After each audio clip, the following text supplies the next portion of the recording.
साथियों नमस्कार, मैं उपेन यादव, आप सबका इस लाइव प्रोग्राम में स्वागत है। साथियों, आज शहीद स्मारक पर हमारे धरने का प्रदर्शन का 9वां दिन है। साथियों, लगातार हम संघर्ष कर रहे हैं, पहले आमरण अनशन के माध्यम से और अब धरने के माध्यम से। आज हमारे काफ़ी साथी पटवारी एग्ज़ाम के लिए यहाँ से निकले हैं और जो पटवारी के एग्ज़ाम जयपुर देने आएंगे उनसे मेरा निवेदन है कि एग्ज़ाम देके यहाँ पहुँचे। और कल और परसों 2 दिन एग्ज़ाम है। जो पटवारी की परीक्षा दे रहे सभी अभ्यर्थियों को मेरी तरफ से शुभकामनाएं। जल्दबाजी नहीं करें, आराम से निकले और अच्छी तरह एग्ज़ाम दे। इसके अलावा जो साथियों, लगातार हमारा संघर्ष जारी है। ये धरना स्थल पर आज आपको पता है 9वां दिन है। आज न्यूज़ 18 चैनल पर डिबेट भी थी और भर्तियों संबंधित पटवारी और आगामी जो तमाम जो कानून सबको लेकर, हालांकि जो हमेशा जिस प्रकार डिबेट में जब मैं बोलता था, अभी इन दिनों क्या है कि थोड़ा सा बोलने में मुझे भी दिक्कत आ रही है कि उतने जोर से मैं नहीं बोल पा रहा, समय थोड़ा सा लगेगा। और साथियों, एक चीज़ मैं आपके बीच में जो लाइव आया हूँ, गाना बाद में चला भाई, है ना, जो आपके बीच में लाइव आया हूँ इसलिए आया हूँ कि हमारा मापड़ाव लगातार जारी है। जो विभिन्न जो भर्तियाँ हैं, जैसे प्रयोगशाला सहायक भर्ती है, जो आज शिक्षा विभाग की सीएमओ में स्पेशल सेक्रेटरी मैडम ने और जॉइंट सेक्रेटरी ने आज चिकित्सा विभाग के अधिकारी को मीटिंग ली है। करीब मैं सीएमओ में अब करीब 12 बजे बाद में गया था वहाँ उस समय, तो मेरी जब बात हुई थी कि उनकी मीटिंग ले ली है, जो सर्कुलेशन के माध्यम से कैबिनेट से प्रयोगशाला सहायक भर्ती का अनुमोदन करवाया जाएगा। इसके अलावा शिक्षक भर्ती 2012 में जब भी सुनवाई होगी तो वहाँ कॉल किया जाएगा, कोई ऑब्जेक्शन नहीं करेंगे। और इस संबंध में जब सोमवार या मंगलवार को एक बार कुलदीप ताका जी से और मीटिंग है। वहीं जो रीढ़ शिक्षक भर्ती 2018 की परीक्षा तिथि मिल चुकी है, 27 तारीख को सुनवाई है। एडवोकेट जनरल साहब तैयारी करेंगे। हमारा उद्देश्य यही है कि जल्द से जल्द इसी सुनवाई को फैसला हो जिससे ये भर्ती प्रक्रिया पूरी हो सके। वहीं फार्मासिस्ट भर्ती के लेकर मैंने आपको बता दिया था कि सरकार दोनों पक्षों का राहत देते इसमें एक बीच का रास्ता निकाल लिया, किसी के साथ नहीं हो, अन्याय नहीं हो। और इस संबंध में भी एक बार जो हमारी मीटिंग सोमवार या मंगलवार को कुलदीप काका जी से एक बार पुनः होगी। इसके अलावा जो हमारे धरना स्थल पर जो 14% वाले, जो हनुमान ढाका, केशव और देवेंद्र, ये 3 नौजवान साथी लगातार यहाँ डटे हुए हैं। साथियों, जो स्कूल व्याख्याता भर्ती के जो अभ्यर्थी हैं, मान लो कल डोटासरा जी का एक ट्वीट आया कि न्यायालय में विचाराधीन है, लेकिन न्यायालय से निकलवाना विचाराधीन है, सरकार का कहाँ सपोर्ट लेना, इस मामले को कैसे हल करवाना है और कैसे इस भर्ती प्रक्रिया को पूरी करवाना है, 600 निवासी परिवारों को राहत कैसे मिले, इसकी रणनीति हम लगातार बना रहे हैं। हमें जहाँ सरकार का सहयोग लेना है वहाँ भी लेंगे। निवेदन करेंगे कि जिस प्रकार अन्य भर्तियों में आपने राहत दी है और कल सुनवाई भी है, तो उसके लिए हर प्रकार की रणनीति हम कर रहे हैं। कई लोग कह रहे हैं कि विचाराधीन है कोर्ट में तो हमारा मामला ख़त्म हो गया। मामला ख़त्म नहीं है, अभी तक तो खेल शुरू हुआ है और उस खेल में जीत हमारी होगी। प्रयास पूरा कर रहे हैं। मैं धन्यवाद आज 3 योद्धाओं को देना चाहूँगा कि ये अंतिम क्षण तक लड़ रहे हैं। ये न डरे, न झुके, न भागे, न हताश हुए। ये कह रहे कि हम इस लड़ाई को लड़ेंगे। इन्होंने जो मुझे कहा मैंने मिलवाया और एक बार फिर मीटिंग में जो रणनीति बनाई मैं सोशल मीडिया पे वायरल नहीं कर सकता हूँ। आप इन लोगों का साथ दो या न दो, लेकिन ये आप लोगों के लिए पूरी मेहनत कर रहे हैं, उनका मैं पूरा साथ दे रहा हूँ। सोमवार मंगलवार को जो मीटिंग होगी, इनका प्रतिनिधि एक बार फिर शामिल होगा और जितनी कोशिश होगी कि इसको न्यायालय से निकाल कर और इसकी 600 निवासी परिवारों को राहत मिले, मैं पूरी मदद करूँगा और पूरी कोशिश रहेगी कि आपके सपने साकार हो। और कल का दिन मैं ये कहूँगा आपके लिए शुभ रहे।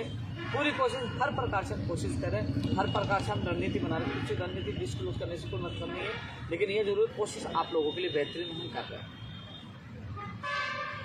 रही सारी भर्ती आगे होंगी या बैठे थे, तो इस रीड 2018 बोल चुका ना भाई, 27 तारीख मिल चुकी है।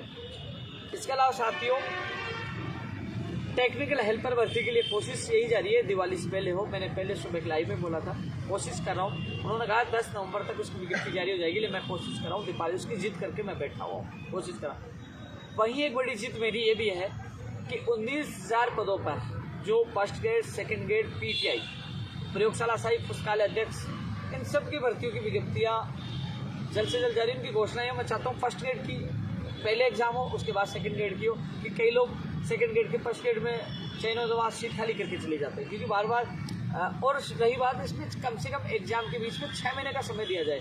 जैसे RS भर्ती में जो समस्या आई, वो समस्या इन भर्तियों में नहीं आई। तो इसकी घोषणा सरकार जल्द से जल्द करे, आने वाले वीक में करे, जल्द से जल्द करे। दीपावली का तोहफा प्रदेश के बेरोजगारों को दे, उनको दे। इसलिए PTI में जो फर्स्ट ग्रेड और सेकंड ग्रेड में, PTI फर्स्ट ग्रेड और सेकंड ग्रेड की लगातार मांग कर रहा हूँ, थर्ड ग्रेड की मांग कर रहा हूँ। PTI में थर्ड ग्रेड फर्स्ट ग्रेड की उनकी वैकेंसी की घोषणा हो, फर्स्ट ग्रेड की हो, उसमें जो 10,000 पदों पर जो है उसकी सेकंड ग्रेड 10,000 पदों पर 6,000 पे फर्स्ट ग्रेड है, नहीं PTI की हो। प्रयोगशाला सहायक के लिए भी लोग मांग करें, उसकी भर्ती निकाले, पुस्तकालय अध्यक्ष की भी निकाले। ये भर्तियों की घोषणा जैसे जैसे सरकार करे, पदों की घोषणा करे सरकार। इसके अलावा चिकित्सा विभाग में भर्तियाँ निकाले, जो रेडियोग्राफर है, लैब टेक्नीशियन है, नर्सिंग भर्ती है, OT टेक्नीशियन है, नेत्र सहायक है, दंत चिकित्सक, उनकी भी हम कोशिश करें। साथ ही साथ में जो रीट भर्ती 2021 और SI भर्ती की, आज भी मैंने डिबेट में आज मांग उठाई, जो न्यूज़ 18 डिबेट में गया था, आज भी लगातार यहाँ से मांग उठा रहा हूँ। लेकिन प्राथमिकता धरने पे उन लोगों को दे रहा हूँ, क्योंकि प्राथमिकता हकदार ये हैं। अब जो मीटिंग होगी दूसरे दौर की, सोमवार या मंगलवार को कुलदीप राका जी से मीटिंग हो सकती है, उसमें भी मैं प्रमुख तौर से रीट और SI की जो मांग रखूंगा कि भजनलाल क्यों नहीं पकड़ा गया, भजनलाल के तार किस किस से जुड़े हैं। बत्तीलाल पकड़ा गया, बत्तीलाल ने के बाद भजनलाल का नाम आया है, कौन कौन किस किस के पास पेपर गया, इसमें कौन कौन, इसकी निष्पक्ष जल्द से जल्द जाँच करवाई जाए, और हो सके तो इसकी जाँच CBI को देना चाहिए, जिससे दूध का दूध और पानी का पानी हो जाए। SI भर्ती का पेपर बीकानेर से पा लिया है। तमाम चीज़ों को आज भी रख रहा हूँ और कल भी रखूँगा, जहाँ तक होगा मैं खुद ही कोशिश करूँगा। कुछ लोग गुमराह करते हैं सीधे, भैया यहाँ एक भी व्यक्ति नहीं, उसके बावजूद भी कम से कम मैं आप लोगों की आवाज़ उठा रहा हूँ, आप लोगों की मांग कर रहा हूँ कि निष्पक्ष जांच हो, दोषी जेल के अंदर हो और मेरी युवा साथी को न्याय मिले। लगातार आज भी उठा रहा हूँ और कल भी। साथियों, इसके अलावा एक चीज़ और मैं बता दूँ, सख्त कानून में फर्जी डिग्री, डिप्लोमा और फर्जी दिव्यांग सर्टिफिकेट, इसको शामिल करने के लिए सहमति बनी थी, मैंने आप लोगों को बता दिया। लेकिन ये अध्यादेश जल्द से जल्द इस शीतकालीन सत्र में ही लाया जाए। एक बात सुन लेना, मैं मांग क्या कर रहा हूँ, शीतकालीन जो सत्र आने वाला है उसमें ये अध्यादेश जल्द से जल्द लाया जाए, जिससे, क्योंकि अब पटवारी निकल जाएगी, RS भर्ती से पहले ये लागू होना चाहिए, जिससे अपराधियों में डर हो। ये अध्यादेश जल्द से जल्द लाया जाए और इनका भी संशोधित आदेश निकले कि इनको भी शामिल के लिए, हालांकि सहमति होगी, इनको शामिल किया जाएगा। फर्जी डिग्री, डिप्लोमा और दिव्यांग जो फर्जी सर्टिफिकेट आते हैं उनको इस गैर जमानती कानून के दायरे में शामिल किया। लेकिन इसकी जल्द से जल्द कीजिए। आज खबर अच्छी लगी थी, मैंने भी स्टेटमेंट दिया था, मैनिफेस्टो में खबर लगी थी, तो कम से कम इसका अध्यादेश जल्द से जल्द जारी हो। इसके अलावा साथियों, परीक्षा केंद्र जो RS के 500 किलोमीटर दिए, परीक्षा केंद्र राजस्थान गृह जिले में दिया जाए, परीक्षा केंद्र सरकारी स्कूलों में दिया जाए, सरकारी कर्मचारियों को ड्यूटी लगाई जाए। रीट में भी मैंने कहा था शिक्षा मंत्री डोटासरा जी को कि पात्रता परीक्षा और प्लस शिक्षक भर्ती करा दीजिए। पात्रता परीक्षा करवाते तो 15 या 25 लाख मान ली दोनों पारियों में बैठते, तो मुश्किल से 3-4 लाख ही पास हो पाते, 60% या 55% रखते, तो उनकी सरकारी स्कूल में मेन एग्जाम हो सकती थी। यदि प्री एग्जाम में कुछ गड़बड़ी होती तो मेन एग्जाम में सरकारी स्कूल में होती, वीडियोग्राफर होती, बायोमेट्रिक होती, तो कहने की परीक्षा सुरक्षित हो सकती थी। आगामी सरकार ऐसा करे, आगामी थर्ड ग्रेड के लिए कई चीज़ों के लिए लगातार मैं साथियों प्रयास कर रहा हूँ। सेकेंड ग्रेड भर्ती 2016-18 के तो ज्वाइनिंग आदेश हो गए, हमने लगातार प्रयास किया, आज उनके ज्वाइनिंग आदेश से हमको खुशखबरी मिली है। रेडियोग्राफर, लैब टेक्नीशियन, इसीलिए सबको परिचालक भर्तियों को खुशखबरी मिल चुकी है। अब 2016 जो हमारे मांग पत्र में शामिल है, उन अभ्यर्थियों 444, कॉपी पेस्ट वाले बहुत होंगे, लेकिन आप मेरे ट्वीट और फेसबुक चेक करोगे तो सबसे पहले मैंने आपको बताया था संख्या 444, क्योंकि हम धरातल पे काम कर रहे हैं। और कल ही मैंने ट्वीट और पोस्ट डाल दी थी कि इस पर बीकानेर जल्दी अभिशंसा चल जाएगी। उसके बाद मंत्री जी का भी बयान आया, टीवी भी आया, सब लोगों ने ट्वीट भी किया। लेकिन सबसे पहले क्योंकि लगातार हम संघर्ष कर रहे हैं, धरातल पे कर रहे हैं, और आपको नजर आ रहा होगा कि शहीद स्मारक पर आज 9वां दिन हमारा संघर्ष का जारी है। प्रत्येक जो मांग पत्र में 21 मांगों के लिए हम लगातार संघर्ष कर रहे हैं। ऐसा नहीं कि कहीं नहीं पूछो, उनकी मांग प्राथमिकता यहाँ धरने बैठे उनको दे रहा हूँ, लेकिन उसके बावजूद जो बाकी मांगों के लिए मैं लगातार प्रयास कर रहा हूँ। लंबित भर्तियाँ पूरी हो और नई भर्तियाँ निकाली जाए। साथ में सख्त कानून बन चुका है, जिसके लिए आपने देखा होगा राजस्थान का पहला एक बंदा था जो सबसे पहले मांग करा था, नकल करने वाला, कराने वाला, फर्जी डिग्री लाने वाला, लेने वाला और पेपर लीक करने वाला कारण सबके खिलाफ गिरजामंदी कानून बनाया जाए। उसमें सफलता मिली, लेकिन इसके अध्यादेश को जल्द लाया जाए, इसको लागू जल्द से जल्द किया जाए। अब कल पटवारी में भी सरकार की एक बार फिर अग्नि परीक्षा है। हालांकि एक चीज़ और बता दूं, चेयरमैन मोदी जी से मैं मिला था, मैंने भी कई संदिग्ध लोगों के नंबर उनको दिए हैं, उन्होंने हेल्पलाइन नंबर भी जारी किए और संदिग्ध लोगों को वो गिरफ्तार भी कर रहे हैं। चरणों में पूरी व्यवस्था एसओजी से वो पूरी कोशिश कर रहे हैं। मैं ये चाहता हूँ ये सफलतापूर्वक एग्जाम हो, सरकार के जो अब जो इन भर्तियों को लेकर अविश्वास उत्पन्न हो, उस पर सरकार एक बार विश्वास कायम कर पाए। हालांकि मैं चाहता हूँ रीट एसआई का खुलासा भी हो, जिससे पता चले कि इसमें भजन लाल के अलावा कोई दूसरा लाल तो नहीं है, कौन कौन है उनका खुलासा हो और इसका पूरा खुलासा हो, सच्चाई तक तय तक ये चीज़ें जानी चाहिए, जनता को पता लगना चाहिए। उसकी मैं आज भी मांग कर रहा हूँ। साथियों, पूरे प्रदेश और जनता को पता है लगातार आप लोगों के लिए संघर्ष आज भी जारी है और आगे तक जब तक अब आज जैसे पंचायत राज जैन भर्ती को लेकर, क्योंकि कई लोग कह रहे हैं कि 9 साल से, भैया 9 साल से पंचायत राज जैन की मैंने आवाज़ नहीं उठाई। मैं पिछले कुछ महीनों से आपकी आवाज़ उठाई क्योंकि मामला सुप्रीम कोर्ट में कई सालों से एसएलपी में गया हुआ था, क्योंकि हाई कोर्ट में रूल्स को लेकर राज्य सरकार हार गई थी। राज्य सरकार ने सुप्रीम कोर्ट में उसमें एसएलपी दायर की और उसमें अभी तक फाइनल फैसला नहीं हो पाया, सुनवाई नहीं हो पा रही थी। ऐसे में सरकार के सामने मैंने सुझाव रखा कि आप नए रूल्स बना दीजिए। सुप्रीम कोर्ट में जब आप कई सालों से सुनवाई नहीं करा पाए तो फाइनल फैसला आते आते 5-10 साल लग जाएगी और जो बेरोजगार इंतजार कर रहे हैं कि जयन भर्ती आए, अयन भर्ती आए, तो कम से कम वो लटक जाएंगे। ऐसे में सरकार एक नई जो हमारी मांग पे हमारे जो संघर्ष कर्मी उस पर पहल की है, फाइल चलाई है 694 प्लस। मैं चाहता हूँ 2100 पद जुड़े, 2700 करीब ये पद हो, 2700-2800 पद हो, तो उस पर नए रूल्स के तहत ये हो। साथियों, नए रूल्स बनने में, वित्तीय सिक्योरिटी में, लॉ में जाने में इसमें बहुत समय लगेगा, मंत्री के पास जाएगा, बहुत का मतलब महीने 2 महीने लग सकते हैं, लेकिन इसके लिए भी आप सबको धरातल पे काम करना पड़ेगा। कुछ लोग आपको गुमराह करेंगे क्योंकि उन्होंने आज तक कुछ भी नहीं किया। आपके अभ्यर्थी मेरे पास आए, मैंने आपकी बात रखी, कम से कम सुप्रीम कोर्ट का इंतजार खत्म करवाया और नए रूल्स के लिए सरकार को राजी किया। अब नया रूल्स बनेगा तो कहीं ना कहीं ये भर्ती का रास्ता खुलेगा और आपका इंतजार भी खत्म होगा। तो मैं कोशिश कर रहा हूँ, आज पंचायत राज प्रमुख शासन सचिव अर्पणा अरोड़ा जी से मैं मिल के आया था, तो उन्होंने ये कहा कि हम इसको करवा रहे हैं और आज मैं इससे संबंधित अधिकारियों से मीटिंग भी ले रही हूँ। उन्होंने कहा इस संबंध में मैं सीएमओ में जॉइंट सेक्रेटरी से मिला तो उनको भी कहा, उन्होंने कहा कि कुलदीप राका जी से आपकी जैसे शिक्षा विभाग की भर्तियों को लेकर सीएमओ के निर्देश पर, सुनना अच्छी तरह, सीएमओ के निर्देश पे शिक्षा मंत्री जी ने शिक्षा विभाग की मीटिंग ले ली। चिकित्सा विभाग की मीटिंग आज हो गई, पंचायत राज विभाग की मीटिंग जल्द माननीय मुख्यमंत्री जी के प्रमुख सचिव कुलदीप राका जी लेंगे, जिसमें पंचायत राज एलडीसी, पंचायत राज जैन और शिक्षक भर्ती 2012 तीनों मुद्दों को लेकर कुलदीप राका जी मीटिंग लेंगे। तो ये पंचायत राज जैन को भी ऐड करवा दिया, जिसमें कुलदीप राका जी मीटिंग लेंगे कि इसको, क्योंकि बड़े स्तर पर जो मीटिंग होती है तो बड़े स्तर पर मीटिंग तय हो जाता है कि वो सबको निर्देश दे देते हैं कि डीओपी, इसके अलावा वित्त और सब जगह लो जो जाना है वो एक साथ बोले कि इसका जल्द से जल्द करवाने के निर्देश मिलते हैं। तो कोशिश कर रहा हूँ कि बड़े स्तर पर मीटिंग हो, जल्द से जल्द ये रूल्स बन के जल्द से जल्द आपकी विज्ञप्ति, आपकी भर्ती है, इसके लिए मैं भी प्रयास कर रहा हूँ। तो इसकी मीटिंग जल्द एक बार सीएमओ में अर्पणा अरोड़ा जी की, कुलदीप राका जी सीएमओ के अधिकारियों के साथ होगी। उसके बाद हमारे डेलीगेशन को बुलाया जाएगा कि क्या जैन में हुआ, पंचायत एलडीसी में तो 2012 में हुआ, और सारी चीज़ों के बाद अंतिम वो हमारी मीटिंग होगी। उस पर कई भर्तियों का रास्ता खुलेगा, कई प्रदेश के बेरोजगारों को खुशखबरी मिलेगी। हालांकि आपको 1-2 दिन में न्यूज़ आप देखोगे तो शिक्षा विभाग के पदों के और वर्गीकरण, ये सारी चीज़ें आपके सामने होगी, क्योंकि लगातार, क्योंकि ये चीज़ें मुझे इसलिए पता है कि लगातार हम संघर्ष कर रहे हैं। मैं जिद पर बैठा हुआ हूँ कि कम से कम दीपावली से पहले मेरे प्रदेश के बेरोजगारों को नई भर्तियों पर तोहफा मिले, चाहे वो शिक्षा विभाग हो, चाहे वो चिकित्सा विभाग हो, और उनको तोहफा मिले, भाई बोल मत है, तोहफा मिले कम से कम, और बेरोजगारों को जो लंबित भर्तियाँ उन बेरोजगारों को भी तोहफा मिले, उनको न्याय मिले। साथियों, पूरा प्रयास करें दूसरे दौर की वार्ता सोमवार या मंगलवार को भी, क्योंकि अभी पंचायत राज विभाग की वार्ता कुलदीप राका जी से होनी है, उसके बाद हमारी होगी। साथियों, तमाम 21 सूत्रीय मांगों को लेकर हम लगातार संघर्ष कर रहे हैं, जिसमें चिकित्सा भी है, पंचायत, तमाम विभागों के लोग हैं, जिसको लेकर हमारी मीटिंग सोमवार या मंगलवार को कुलदीप राका जी से हो सकती है। और साथियों, इतना कहना चाहूँगा, लंबित भर्तियाँ हों, चाहे नई भर्तियाँ हों, चाहे और जो तमाम जो चीज़ें हैं जो परीक्षा केंद्र वाले, उन सब के लिए, और जो मुकदमे दर्ज हुए उनके मुकदमे वापस होंगे।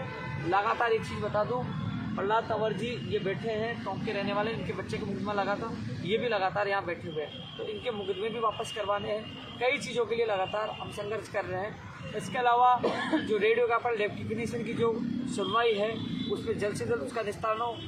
लैब टेक्नीशियन की सूची जल्द जारी करवाने की हम कोशिश कर रहे हैं और फाइनल फैसला करवाने की कोशिश कर रहे हैं। पशुधन सहायक TRA की विज्ञप्ति जल्द जारी हो, FPRO की विज्ञप्ति जल्द जारी हो, उसके लिए पूरी कोशिश करें। जल्दारी की विज्ञप्ति जारी हो और कंप्यूटर भर्ती में भी सही समय 5-6 महीने अभ्यर्थियों को दिया जाए, उसकी परीक्षा तिथि जारी हो, उसके लिए भी हम पूरी कोशिश करें। उनका भी कैलेंडर जारी हो। साथियों, सूचना सहायक, जूनियर अकाउंट, तमाम विभागों में रिक्त पदों पर नई भर्तियाँ जारी हों, उनकी घोषणा, उसके लिए हम प्रयास कर रहे हैं। साथियों, लगातार हम यहाँ सड़कों पर, क्योंकि मच्छर भी है, मेरे कई साथियों को डेंगू हुआ, या सड़कों पर शहीद स्मारक तक हम पूरा प्रयास कर रहे हैं। और रही बात जो BEd BSTC विवाद है, उसमें मेरे ही संगठन में, राजस्थान बेरोजगार एकीकृत महासंघ में, कई आधे से ज़्यादा BEd वाले हैं, कुछ STC वाले हैं। वो कह रहे हमारा साथ दो, वो कह रहे हमारा साथ दो। अब इसमें न उपेन्द्र यादव किसी का साथ नहीं दे सकता। इस पर निष्पक्ष हूँ मैं और इसमें अंतिम निर्णय न्यायालय को करना है, जिसके तथ्यात्मक जो निर्णय NCT का जवाब होगा, जिसके तथ्यात्मक जिसका मजबूती होगी वही न्यायालय देगा। लेकिन ये जरूर कह सकता हूँ, जो भी निर्णय होगा, ऐसा नहीं कि 5 आदमियों के लिए आ गया, आएगा बिठाया जाएगा तो सबको बिठाया जाएगा, नहीं बिठाया जाएगा तो सबको नहीं बिठाया जाएगा। इसलिए कई लोगों को भ्रमित है कि मैं भी याचिका लगाऊँ नहीं लगाऊँ। कई ऐसे भी व्यक्ति हैं जो पारिवारिक आर्थिक स्थिति इनकी कमज़ोर है, वो याचिका नहीं लगा सकते हैं। ऐसे में यही है कि फैसला आएगा तो सबके हित में आएगा, अन्यथा किसी के हित में आएगा, वो न्यायालय करना है। और उसमें मेरा कोई रोल नहीं है, क्योंकि अब इसमें सरकार आपके BEd के एडवोकेट और BST उनका ही है। अब न्यायालय को इस पर फाइनल फैसला करना है। साथियों, इसके अलावा जो और कई मुद्दे हैं जो तमाम मांग पत्र में शामिल है, मांग पत्र मेरे पास नहीं है, लेकिन प्रयास हर बेरोजगार के लिए लगातार हम कर रहे हैं। संघर्ष हमारा जारी है। चिकित्सा विभाग की मीटिंग आज हो चुकी है और ये जरूर है, वीडियो देखने के बाद कई लोग ट्वीट करके कॉपी पेस्ट जरूर करेंगे, जरूर करें, स्वागत है।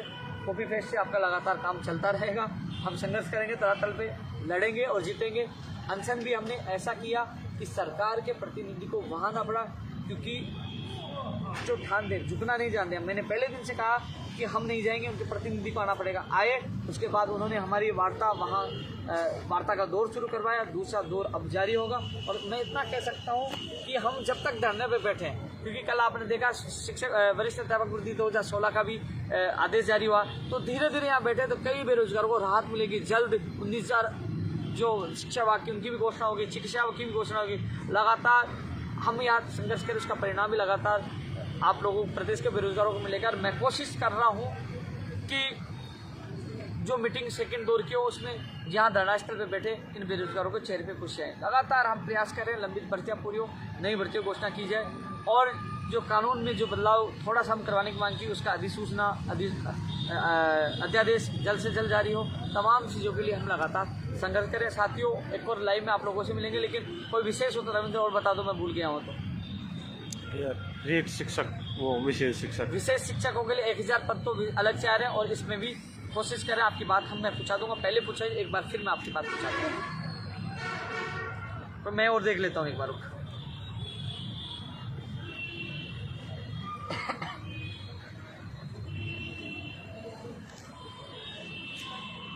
पहले वाली ऊर्जा नहीं रही बोलने की, थक जाता हूँ, गला अब सूख गया। अभी वो कमजोरी तो है, कई बार मुझे चक्कर भी आते हैं। वो आज डिबेट में गया, इतना ज़ोर से बोल भी नहीं पाया, एहसास तो हो रहा है कमजोरी का यार। लेकिन फिर भी डॉक्टर ने मुझे सलाह दी आराम करने की। लेकिन लगातार मैं कभी सचिवालय, कभी CMO, कभी शहीद स्मारक, लगातार प्रयास में मेरा फर्ज इतना निभा रहा हूँ, जितना हो रहा है मैं कर रहा हूँ।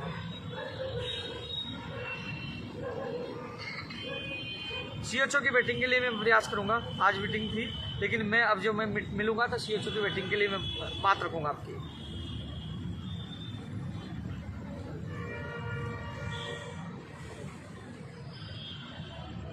दो 2013 मैनेजमेंट कैडर की वार्ड बॉय, हाँ, वो भी मैं एक बार याद दिलाऊंगा कि वास्तव में ये आए। कमेंट रखे।